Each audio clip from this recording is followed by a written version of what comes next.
What's going on, YouTube? You're rocking with the best basketball YouTuber in the game. It's another episode of Dannouf Sports, and today we're talking about David Griffin and why I think there's one player that beyond all others is going to be able to save his job by outperforming everyone's expectations this season. Now, before we get into the video, if I can get 5 subscriptions on this video, I'm going to make a video detailing all my opinions on the Rookie of the Year race, giving you my top 5 for who's going to win it. Now let's get into the video.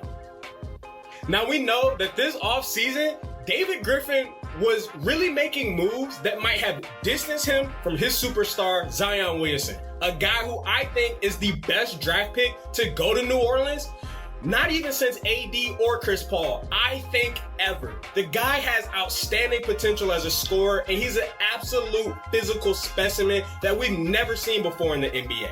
But look, David Griffin went ahead and fired his coach, Stan Van Gundy, who was supposed to help to improve this team's defense, something that they obviously didn't do in the first year.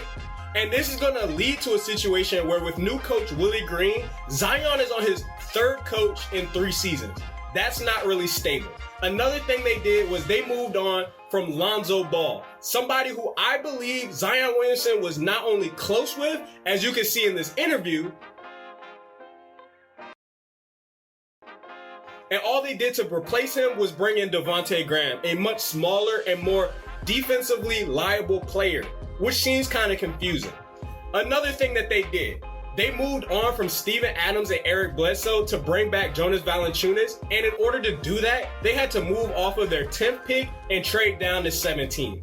All of these moves in vacuum seem very, very questionable for a guy who might be trying to build stability around a legend that's Zion, someone who came out of Duke with absolute ferocity in attacking the rim. Now, all of this is being put on David Griffin, but I think few people recognize the immense challenge it's going to be to build a roster to even compete for the playoffs in the Western Conference around Zion Williamson, let alone Zion Williamson and Brandon Ingram. One of the things we have to think about is Zion has the playmaking ability in the open court of a Ben Simmons, the inside finishing presence of a Giannis Antetokounmpo, but above all things, he's built like defensive lineman Aaron Donald of the Rams. One of the things that you guys have to think about as well is every single season, he has missed some time due to injury, and further, he plays defense at a below average level throughout the whole time he's been in the NBA. All that promise he showed at Duke of being someone who is a great off-the-ball rotator and being able to make all these fantastic plays, whether it's due to injury, whether it's due to motivation, has not translated so far in the NBA. When you traded back from that pick, you somehow still landed a guy who I think has immense potential within the NBA. One of the players that they were able to draft this year with the 17th overall pick in Trey Murphy is an absolute stud within that role. And we've seen in recent years a lot of guys who are wings, guys like Cameron Johnson, Miles Bridges, guys who can traditionally fit the role of being fantastic athletes and also having great size, who eventually play multiple years in college and learn how to shoot the ball at a high level, are highly coveted late in the first round or late in the lottery. These guys add significant contributions to teams who want to win right now. Trey Murphy recently had a fantastic preseason game where he showed that he could shoot the ball at a high level. And when you look at his size, he brings a lot of attributes for a player who should, for a number of years, be able to fit around Zion Williamson. And I'm going to get into why I believe he has something special that's going to help save David Griffin's job. That they were able to get a guy like Trey Murphy, who can seemingly defend the 2 through the 4. He can shoot the ball well, doesn't need the ball in his hands to score a lot of points, and could probably be a consistent 11-point per game contributor at least in year 1. This is a Sadiq Bey level mental gymnastics, putting your team in the matrix and figuring out exactly what they need to build around your young superstar. Guys like Brandon Ingram, guys like Zion Williamson, they need the ball in their hands to be effective, and they should be this team's elite playmakers. In fact, unleashing Point Zion was a great move, and I think his assists and playmaking are only going to increase as he becomes more and more of an offensive threat. But when you consider that this team was deplorable defensively, and that at times there was not enough minutes to go around for people who were shooters to remain defensively competent. You needed to bring in talent that can not only shoot the ball, but is versatile enough to cover up Zion's weaknesses. Trey Murphy has that potential. I would think that the ideal lineup for the New Orleans Pelicans would somehow incorporate Brandon Ingram, Trey Murphy, you have Zion, you have Josh Hart, and either a big or you go small with somebody like Devontae Graham. And the reason I say that is when you have a guy like Josh Hart, who was one of the advanced statistics darlings within the NBA, who can shoot the ball and also defend, and he, out of that Villanova coaching tree, also shows that drafting an older guy out of college allows you to get someone who can be an immediate contributor to an NBA rotation. And then you have Murphy, who can do the same thing but is a little bit bigger. That's going to let a coach like Willie Green, who has a lot of experience coaching with the Warriors, convert Zion Williamson into a guy who's off the ball a lot like Draymond Green. Traditionally guarding guys who are power forwards or centers and then making hella plays all over the court to get his teammates excited and out on the break. And when he gets the ball off a rebound, can go into transition and start hammering home dunks and other playmaking things if he has the shooters around him, which Trey Murphy will be, B.I. will be, and then on top of that, Josh Hart as well. When you consider all that, Zion is a liability in some senses in defending guards. So he's not a one-to-one transition with Draymond Green, where Draymond seems to be able to get out in the pick and roll when he's switched onto somebody and still be able to hold his own, slide his feet, etc., even as his athleticism wanes. Zion may have to grow into that. And in the meantime, Trey Murphy is somebody who I believe could go ahead and switch onto guys who are guards and hold his own.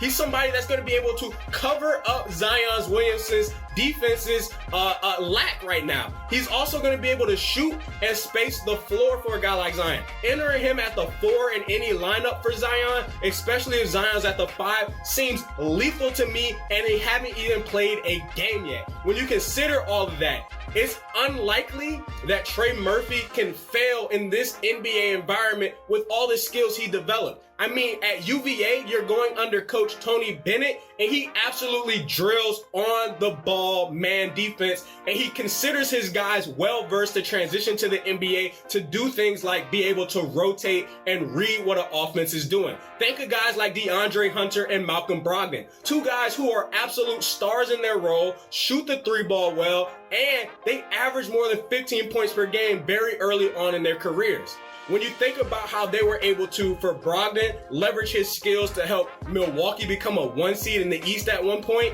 and Hunter really being valuable enough to help Atlanta on their run through the postseason last year, you have to consider that Murphy may have that upside as well. And having that under his belt, Griffin will have his first hit in the draft as well as his first foundational rotation piece around his core of Brandon Ingram, Zion Williamson, and now Josh Hart, who is also signed long-term.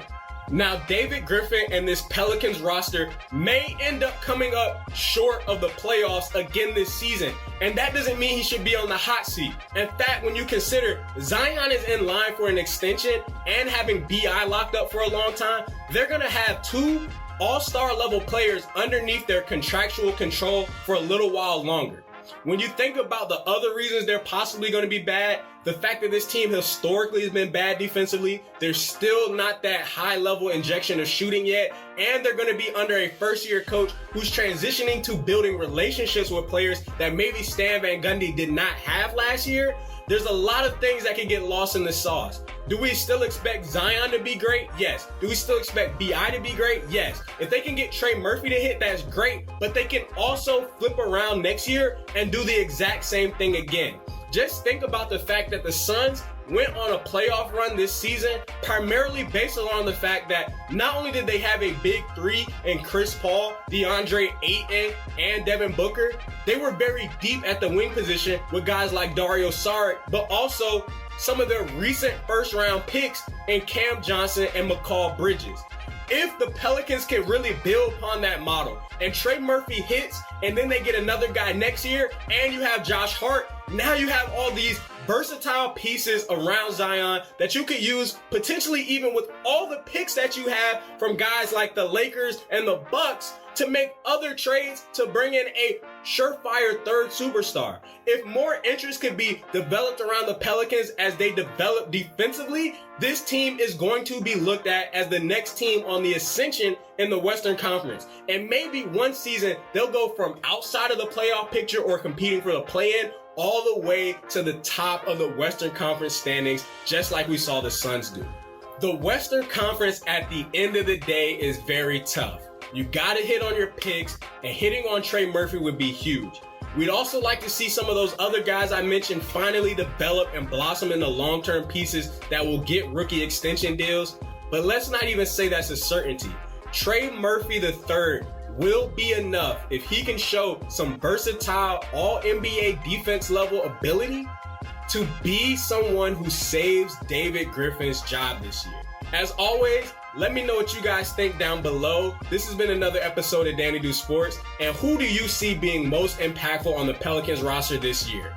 Let me know your thoughts down below. Don't forget you can also watch 2 videos here, and you can also subscribe to the channel. Follow me on Twitter and Instagram at Danny Do Sports. Thanks for watching. I'll catch you next one. Holla at your boy.